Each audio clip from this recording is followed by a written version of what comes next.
So we wanted to highlight you because we heard you are just a bunch of fun. Like, you are literally a ball of energy at Hillcrest and within the system. So we want to thank you first and foremost for that. But if you could, just tell us, how did you get involved with working with the library? Well, I got my start from going to a job fair at the Sports and Learning Complex. And basically, once I met a lady named Victoria Johnson, she saw something in me. She gave me her card. And she literally said, "You're going on an interview. We want to interview you." So, of course, she got me in the door, interview. She said I was one of the best interviews she ever had. Got my start at Oxon Hill part-time. 6 months later, I transferred full-time to Hillcrest Heights, and I've been here ever since. So I'm going on 4 years and a half, almost 5 years in the system. So what was your involvement with libraries before you got hired? Because I know many people, they visit libraries as a child, and then they never go back until they need it for maybe a job preparation or anything like that. So what was your experience as a child? Well, I didn't really go to the library much, honestly. I mean, I did attend Surratt's, in Clinton.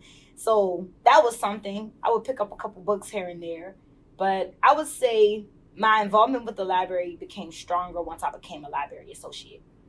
So you had limited experience as a child, as do a lot of people. So what were your expectations now becoming an employee in the library system?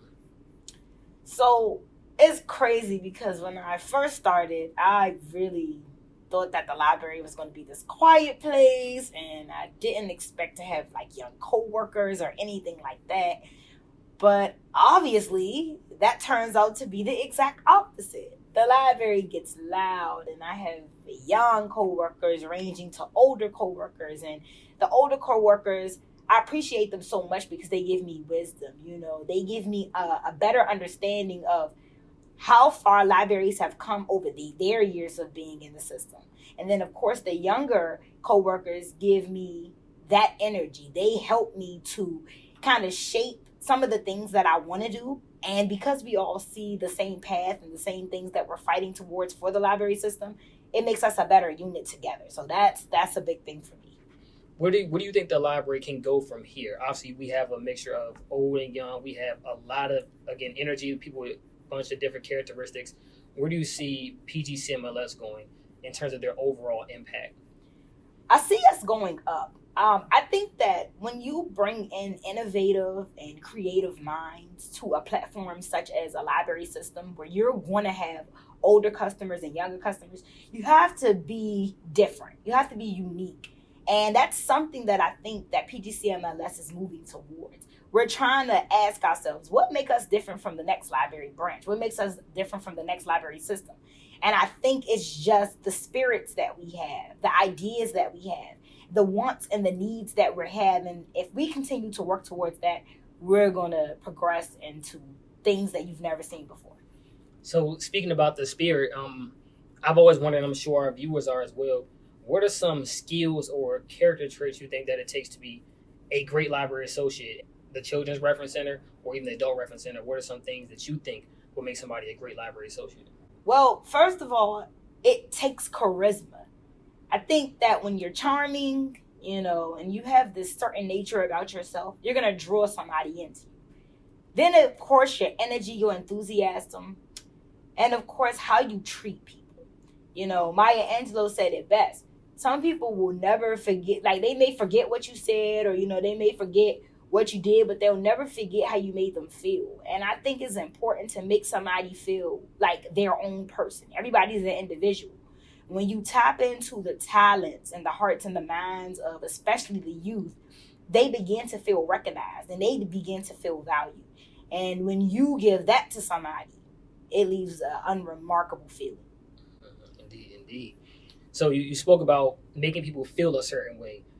So I hear that you were quite the musician. I hear that you did 2 songs for the library system, Library Rocks and The Imagination is Live. And again, here at Library Voice, if you just want to highlight our creative staff members. So what is it about those 2 songs, and why do you think it was important to put out that piece of work? Well, my Library Rockin' started off with Michael Gannon. He asked me to make a song after he saw my presentation at LATI. And basically, when he saw that I was a musician, he kind of came over to me and said, hey, Summer at your library is coming up soon. We want to know if you're interested in making a song for us. My library rocking is simple. It's letting you know, as I just said, the library is a loud, fun place. It's not boring. It's not just reading. It's about learning. It's about, do you believe in magic? Do you believe that the things that are in a book can really come to life? And I'm trying to make the words on the pages come to life in the kids' imagination, what takes me to Imagination Slide. As I said, when you recognize the hearts, the minds, and the souls and the youth talent, you begin to let them know that they are a star that shines bright. They are a diamond that will remain forever. And you just want them to have an unforgettable impact on the world. And that starts with believing in them. I want to know, what is the impact that you want to leave here? So 10, 20, 30 years from now, when people speak about Kaneisha Matthews at the Hillcrest Heights Library or at PGCMLS as a whole, what is the thing that you want them to remember most about you?